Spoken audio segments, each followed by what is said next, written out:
चिंता है दुर्भागिनी, चिंता चिता समान। चिंता से चतुराई घटे, घटे रूप और ज्ञान। चिंता है दुर्भागिनी, चिंता चिता समान।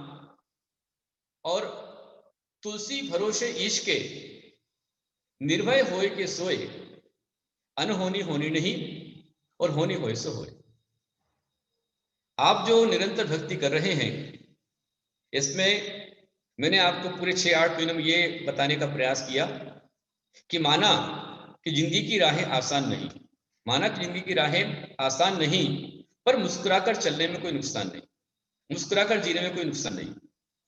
और जो भव भव में रुलाता है उसे कर्म कहते हैं, जो भव में रुलाता है उसे कर्म कहते हैं, और जो कर्मों से छुड़ाता है उसे जिन धर्म कहते हैं।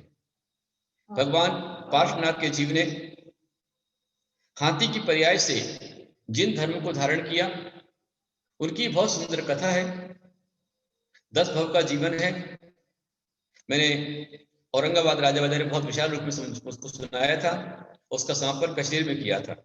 कश्मीर भगवान पार्श्वनाथ स्वामी लगभग 1000 वर्ष पुराने चित्तौड़ भगवान पार्श्वनाथ स्वामी, लगभग 1000 वर्ष। और संभवतया ये कश्मीर पहले जैनों का गांव नगर कुछ रहा होगा, तभी भगवान थे। और लगभग 400 वर्ष के पहले, उससे और पहले, जब यहां पर कश्मीर में एक भी जैन परिवार नहीं था, मात्र यहां पर पाटिल लोग रहते थे, राव लोग रहते थे, तब एक जो गांव का जमींदार था संपत राव, वो संपत राया, उसकी दादी को सपना आता था कि मैं हूं, मुझे यहां से बाहर निकालो, मैं हूं, मुझे यहां से बाहर निकालो। और वहीं उनके घर में एक गाय थी, जो गाय जिस समय ग्वाला गाय चराने जाता था, तब वह गाय बिना किसी को बताए चुपचाप जहां भगवान चिंतामणि पार्श्वनाथ स्वामी थे उनके ऊपर ऑटोमेटिक दूध झराकर आती थी। ऐसी घटनाएं अनेक क्षेत्रों में हो चुकी हैं। जो लोग दूध के अभिषेक का निषेध करते हैं, उन्हें सोचना चाहिए कि चाहे महावीर जी हो, चाहे बाड़ा पदमपुरा हो, चाहे कश्मीर अतिशय क्षेत्र हो, और भी अनेक तीर्थ ऐसे हैं कि जहां पर गाय दूध झराती थी और किसी को स्वप्न आया, स्वप्न आने पर जिस प्रकार का स्वप्न आया था उसके अनुसार ही जहां पर गाय दूध झराती थी वहां पर ही खुदाई की गई, और खुदाई करने पर कश्मीर में चिंतामणि भगवान पार्श्वनाथ प्रकट हुए। वे पार्श्वनाथ नहीं जानते थे गांव के लोग, बस मनमोहक मूर्ति थी, मूर्ति का आकर्षण था, और चिंतामण चिंतामण करके उन लोगों ने विराजमान कर दिया। और जैसे विराजमान हुए, एक पेड़ के नीचे उनको रख दिया गया, एक स्थान पर रख दिया गया, और अपनी मान्यता के अनुसार पूजा शुरू कर दी गई। जब आसपास के जैन लोग घूमते फिरते यहाँ पर आए और किसी के बच्चे की वाणी आ गई,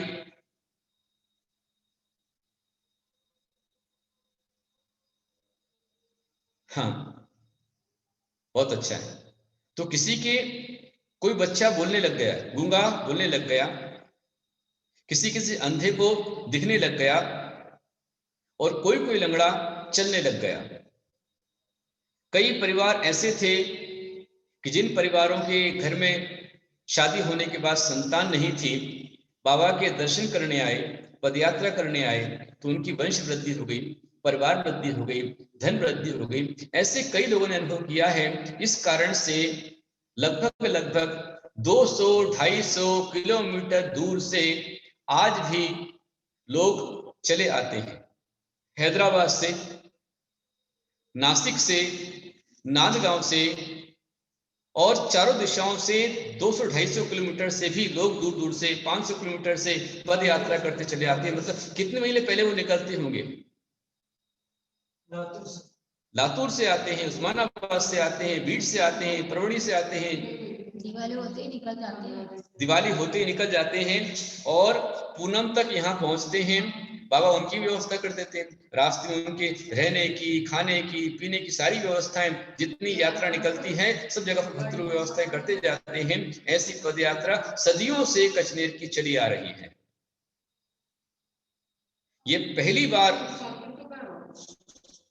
कचनेर संस्थान के इतिहास में ये पहली बार होगा कि बाबा के प्रकट होने के बाद पहली बार इस बार पद यात्री यहाँ पर नहीं आ पाए हैं।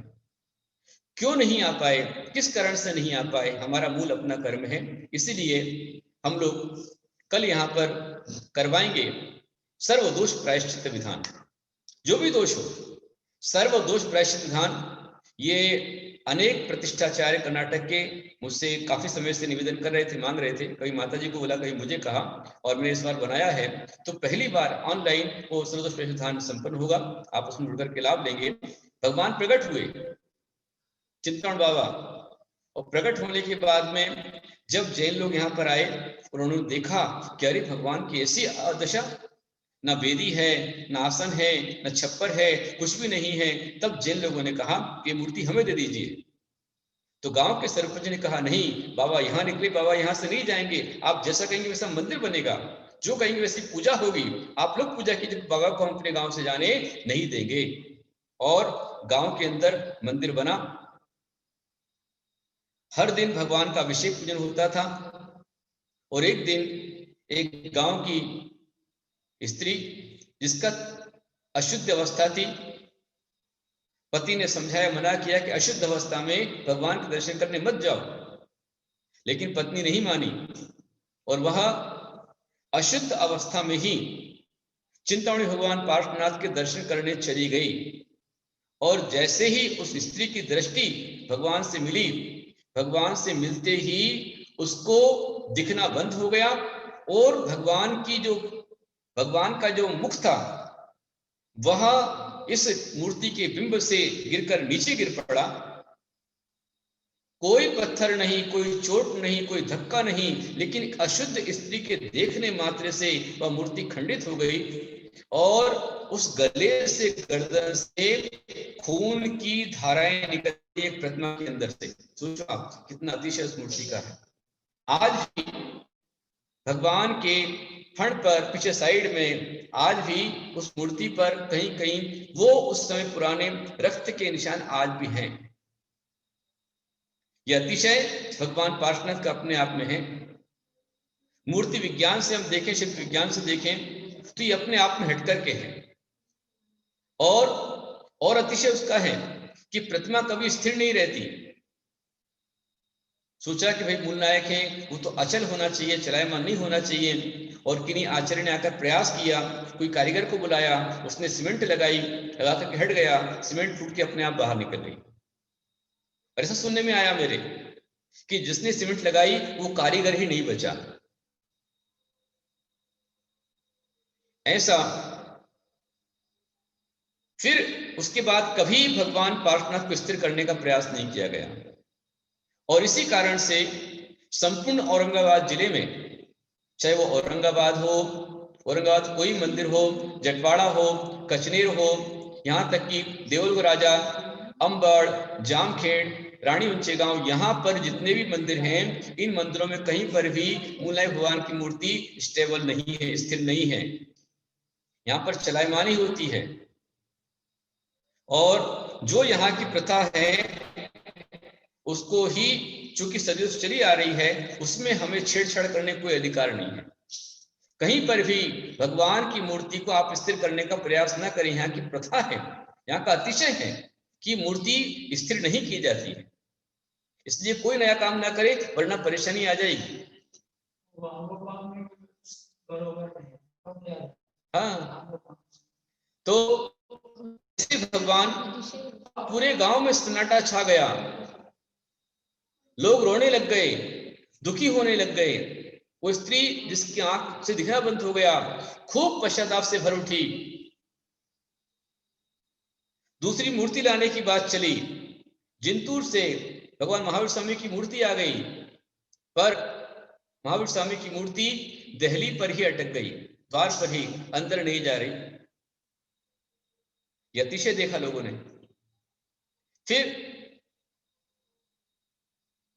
पिंपरी के राजा जो थे लच्छीराम जी कासलीवाल, उनको स्वप्न आया कि ये प्रतिमा अखंड हो जाएगी, इसको पानी में मत डालो।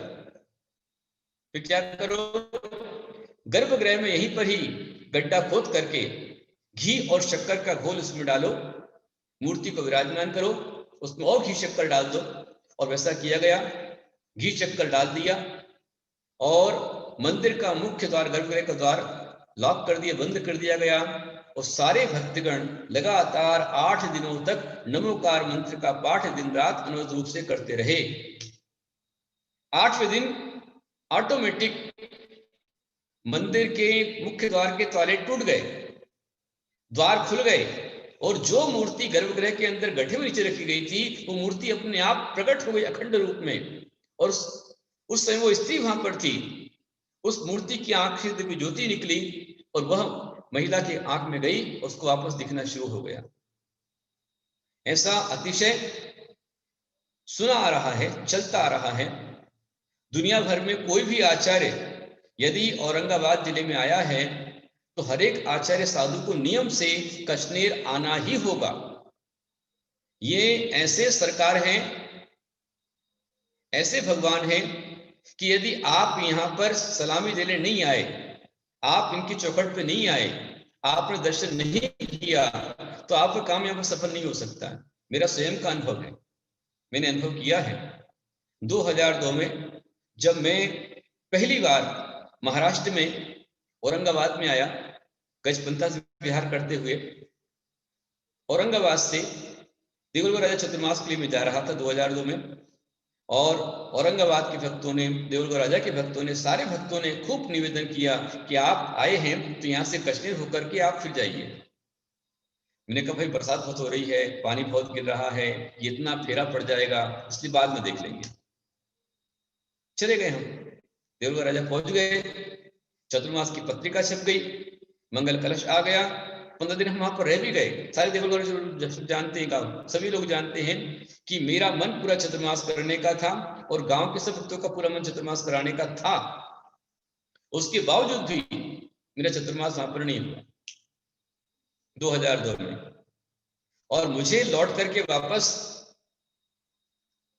जब मैं औरंगाबाद की ओर आ रहा था तब मैं अडूल में आया और अडूल में मैंने वहां के मंत्री भवन लाल जी कासलीवाल को पूछा कि भाई क्या है आखिर इसका कश्मीर में। भवन लाल जी बोले आप स्वयं जाकर देख लीजिए। हम कश्मीर आए और जो पहली देरी हम चढ़े और पहली देरी चढ़ते ही, जबकि भगवान को देखा नहीं, लेकिन पहली देरी चढ़ते ही जो फीलिंग इस आत्मा में आने लग गई कि अरे हम कहां पहुंच गए। बहुत थके हुए थे लेकिन पहली देरी पैर रखते ही थकान एकदम चली गई। और जब साक्षात चिंतामणि भगवान के दर्शन किए, उनके दर्शन करते ही ऐसा मन मुग्ध हो गया उनके दर्शन में कि मैं 3 दिन उसी स्थान पर सिर्फ आहार करने बाहर जाता, बाकी सुबह दोपहर शाम तीनों समय सारे काम छोड़ करके बाबा के चरणों में बैठ कर ही मैं लगातार 3 दिन तक वहीं पर जाप सामयिक साधना करता रहा। 3 दिन के पश्चात बाबा से आशीर्वाद लिया, प्रभु आज्ञा दीजिए अब मैं यहाँ से गजपंथा की ओर जाता हूँ। चतुर्मास करने हम लोग को नासिक जाना था, लौट रहे थे, लेकिन जैसे ही वेदी से नीचे उतरे औरंगाबाद का समाज पहुंच गया। औरंगाबाद के अध्यक्ष राजा बाजार के डीवी कासलीवाल, सुरेश ठोले, ज्ञानचंद जी अजमेरा, दिलीप सेठी आदि आदि ये सब भक्त लोग वहां पहुंच गए और कहा कि अब आप यहाँ पर आए हैं, चतुर्मास नजदीक है, बहुत पास में आ गया है, तो आप चतुर्मास औरंगाबाद में ही कीजिए। तो अच्छी बात है, सिटी आ गई, निवेदन आ गया। और 2002 का मेरा जो चतुर्मास हुआ, मैं पक्के में कह सकता हूं कि मैं तो कुछ भी नहीं हूं, 2002 के चतुर्मास की सफलता का पूरा पूरा अतिशय यदि है तो भगवान चिंतामणि पार्श्वनाथ बाबा का है, उनका अतिशय है। बोलो चिंतामणि पार्श्वनाथ भगवान की जय। और बाबा की इतनी महिमा है, इतना वात्सल्य बाबा का है कि उन्होंने धर्म तीर्थ के माध्यम से मुझको यहीं बैठा लिया। और अभी जब 12 अप्रैल 2017 को पुनः भगवान खंडित हुए, कुछ धक्का मुक्की के कारण से, जो भी हुआ हो, इच्छा में दुक्कड़म, तो फिर बाबा ने फिर मुझको मौका दिया और भगवान भगवान के चरण बैठे में मैं यात्रा के लिए गया था शनि अवस्था के लिए। वहां पर वापस चिंतामणि कचन बाबा के संस्थान के मैनेजिंग ट्रस्टी सुरेश जी कासलीवाल, हमारे ललित जी पाटनी, प्रमोद कासलीवाल, माणिचंद गंगवाल, पवनलाल जी कासलीवाल, ये सभी के सब भरत छोले वगैरह सब पहुंचे और कहा कि बाबा ने आपको बुलाया है, चलिए। अब फिर देखिए आप अतिशय कि मैं उस समय इतनी गर्मी थी, रोड तप रहा था, जून का महीना था, और जहां मैं 7 किलोमीटर एक बार में चल रहा था, वहां एक ही बार के अंदर में सीधा 20 किलोमीटर चल करके रात को विश्राम किया और सवेरे से बाबा के चरणों पहुंच करके मैंने वहां प्रतिष्ठा संपन्न की। मुझे सूर्य मंत्र देने का सौभाग्य मिला। मैं समझता हूँ कि कुछ न कुछ पूर्व का जन्म का कुछ न कुछ पुण्य सहयोग हमारा रहा होगा, तब बाबा की प्रतिष्ठा करने का सौभाग्य मिलता है। मेरा बड़ा सौभाग्य है। मैं तो समझता हूँ कि धर्म तीर्थ यहाँ बनाना और यहाँ मराठवाड़ा में आना, मेरे दीक्षा जीवन की सार्थकता, बाबा के कानों सूर्य मंत्र सुना करके मेरा जीवन धन्य सार्थक हो गया कि वो कौन से महान आचार्य होंगे जिन आचार्य ने इन भगवान में प्राण प्रतिष्ठा की थी और वो अतिशय उत्पन्न किया था। जब मूर्ति खंडित हुई 2017 में, तो खंडित होने के बाद जब तक मूर्ति की प्राण प्रतिष्ठा नहीं हुई तब तक मंदिर में जाने पर लगता था कि ऐसा लगता था कि यहाँ कोई मर गया है। पूरे मंदिर में भयानक लगता था, सन्नाटा छाता था, मंदिर बैठने की इच्छा नहीं होती थी। लेकिन जैसे ही 26 जून को 2017 में बाबा की प्राण प्रतिष्ठा की, प्रतिष्ठा करते के साथ में ही ऐसी ऊर्जा, ऐसी ताकत उस मूर्ति के अंदर आ गई कि जैसे वही भगवान पार्श्वनाथ खिलकर हमारे बीच में आ गए हों। कि भगवान में हमने आज भी देखा है, भगवान सवेरे कुछ और लगते हैं, दोपहर में कुछ और लगते हैं, शाम में कुछ और लगते हैं। अकेले में आप जाओ तो ऐसा लगता है कि बाबा के अपन बिल्कुल नजदीक है, और जब भीड़ में आप जाओ तो लगता है कि बाबा बहुत ऊंचे बैठे हुए हैं और अपन तो बहुत भीड़ में कहीं खड़े हुए हैं। ऐसे चिंतन भगवान पार्श्वनाथ स्वामी चिंतामणि हैं, चिंताओं को हरने वाले हैं। यहीं पर ही अनेक अनेक आचार्य साधुओं के जीवन के संकट यहाँ पे दूर हुए हैं। उसमें सबसे बड़ा उदाहरण मुनि तरुण सागर जी। तरुण सागर जी को कोल्हापुर से जो स्वास्थ्य खराब हुआ था, तो वे बराबर औरंगाबाद तक डोली में चलकर ही आ रहे थे। लेकिन यहां पर जब आए तो आए डोली में थे, लेकिन तरुण सागर जी औरंगाबाद से डोली में बैठ करके कश्मीर आए थे। लेकिन बाबा के दहली पर जब चढ़े तो पैदल चलकर गए, बाबा की उन्होंने परिक्रमा लगाई और परिक्रमा लगाने के बाद कुछ दिन यहाँ रहे। ऐसी शक्ति उन्होंने पाई कि जिस समय यहाँ से उनका बिहार हुआ कश्मीर से, तो वो पैदल चलकर के बिहार कर गए, दिल्ली तक पहुंच गए। मतलब यहाँ से बिहार उनका पैदल रहा। ये बहुत बड़ी ताकत भगवान पार्श्वनाथ की है, चिंतन बाबा की है। और आज जो भी एक बार चिंतन बाबा के चरणों में आ जाता है, वो हमेशा हमेशा के लिए उनका भक्त बन जाता है।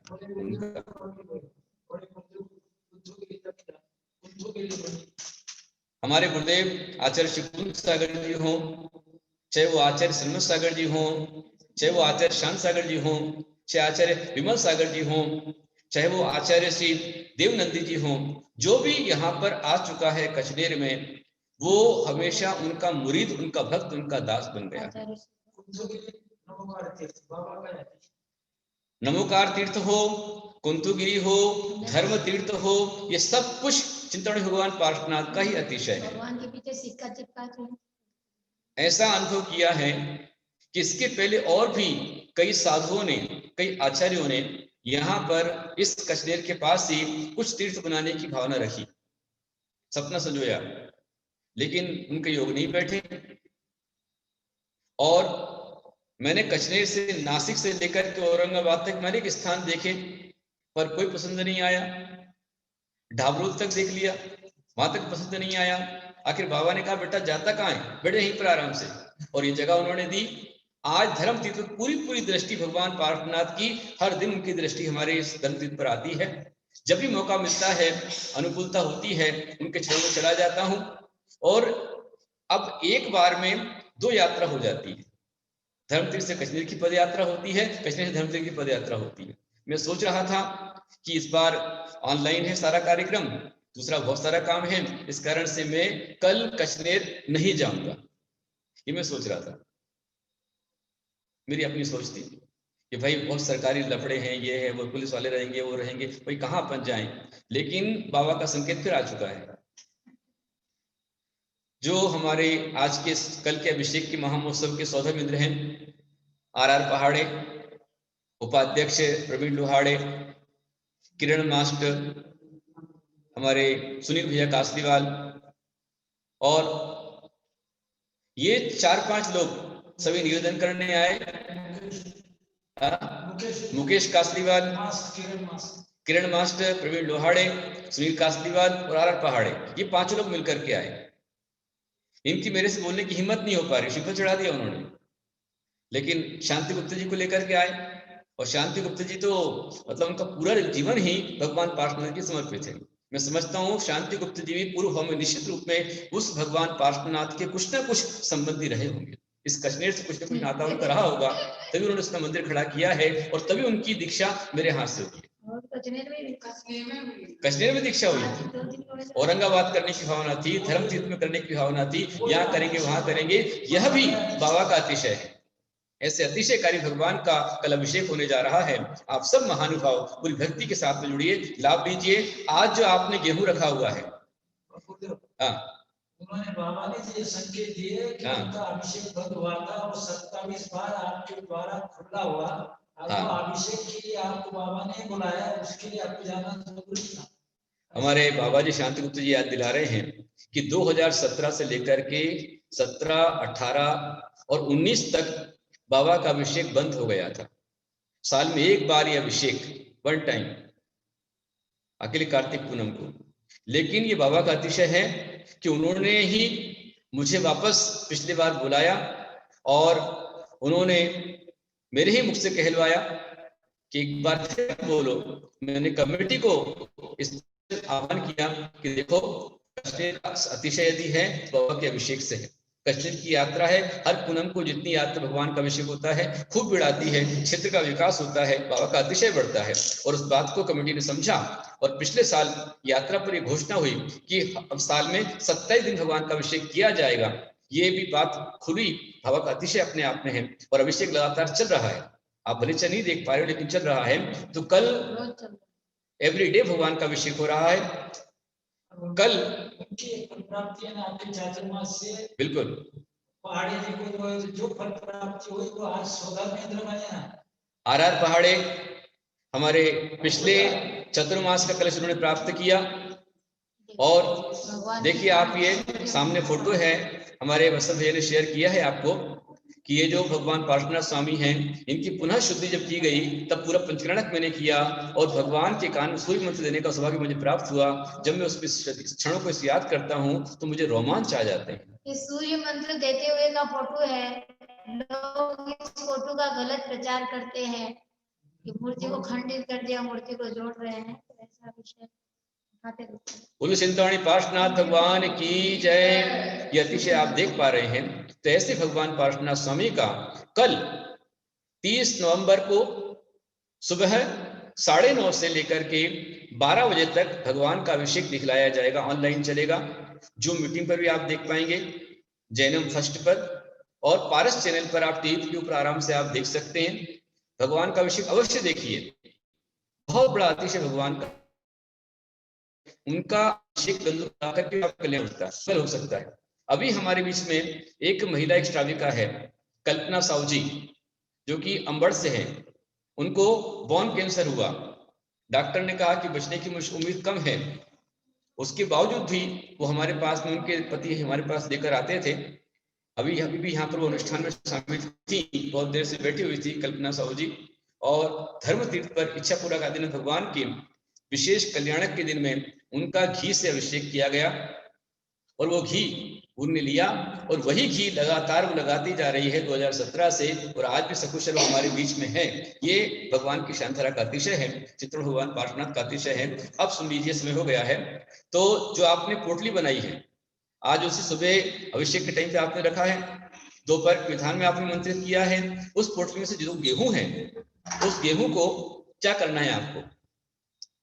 गेहूं में आपको एक मुट्ठी गेहूं तो अपने मंदिर के भगवान के पास अर्पण करना है, और पद्मावती क्षेत्रपाल वहां पर विराजमान हो तो उनके पास में चढ़ा देना है।